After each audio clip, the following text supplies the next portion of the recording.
사실 전 세계적으로 지금 거의 ESG 열풍이라고 해도 과언이 아니거든요.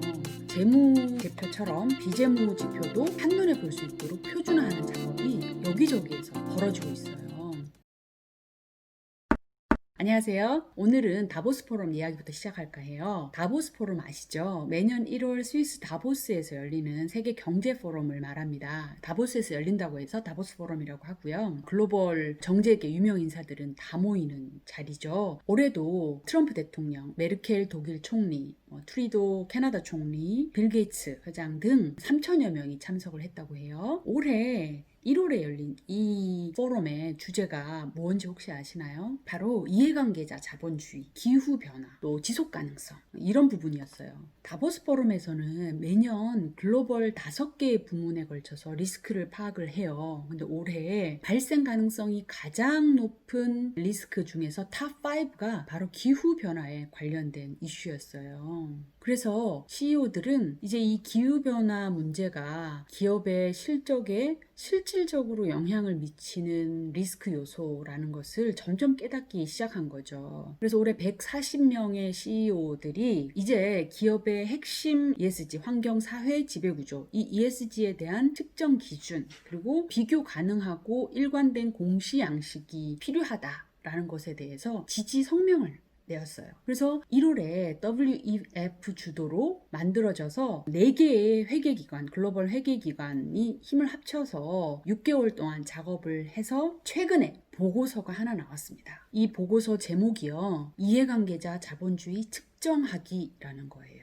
보고서 페이지만 해도 96쪽에 달합니다. 내용을 보면요, 우리가 흔히 기업의 재무제표를 보면 이 기업이 매출이 얼마이고 수익이 얼마이며 R&D에 얼마를 투자하는지, 그리고 직원 수는 얼마인지 이런 거 쫙 보면 알 수 있잖아요. 그래서 이 기업이 성장을 하는지 아니면 쇠퇴를 하고 있는지 파악을 할 수 있잖아요. 그런데 비재무 지표에도 그런 공통된 기준점 같은 게 있으면 투자자들이 파악을 할 수 있을 거 아니에요. 예를 들어서 이 기업이 온실가스를 너무 많이 배출하니까 나중에 환경 부담 때문에 기업 실적에 영향을 미칠 수 있겠구나 라고 판단할 수도 있고, 아니면 이 기업 같은 경우는 종업원 대우가 너무 나쁘니까 이직률이 높아지고 기업 내실이 좀 약할 수가 있겠다, 아니면 이 기업은 담합이라든지 내부 거래 같은 게 너무 많으니까 윤리적인 문제가 좀 있어서 이 지점이 리스크 요인이 될 수 있겠다, 이런 식으로 판단을 할 수 있다는 거죠. 그래서 이번에 WEF가 만든 게 바로 이 공통된 기준점을 만든 거예요. 보고서를 보니까 4개의 중심축에 21개의 핵심 지표, 그리고 34개의 확장 지표로 구성되어 있어요.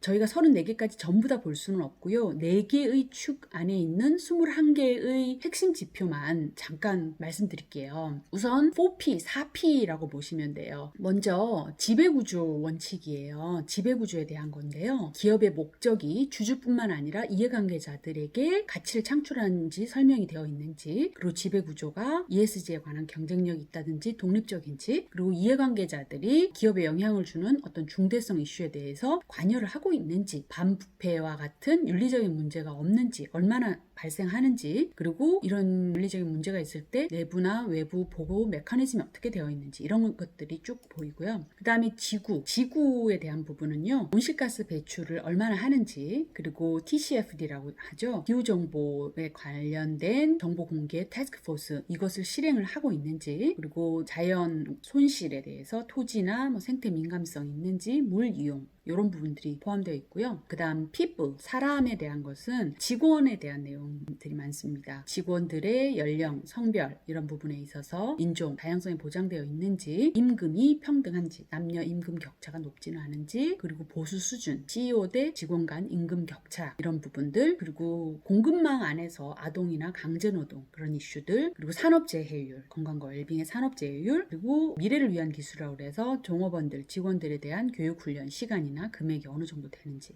이런 부분들이고요. 마지막으로 이제 번영, 이 부분은 주로 고용, 매출, 직원 숫자, 종업원 신규 직원 비율, 세금이나 사회공헌, 투자, 배당 이런 부분들, 그리고 R&D 비용, 그리고 공동체와 사회를 위해서 세금을 얼마나 지출하는지 이런 것들이 이제 21가지 핵심 지표로 나와 있어요. 사실 전 세계적으로 지금 거의 ESG 열풍이라고 해도 과언이 아니거든요. 재무 지표처럼 비재무 지표도 한눈에 볼 수 있도록 표준화하는 작업이 여기저기에서 벌어지고 있어요.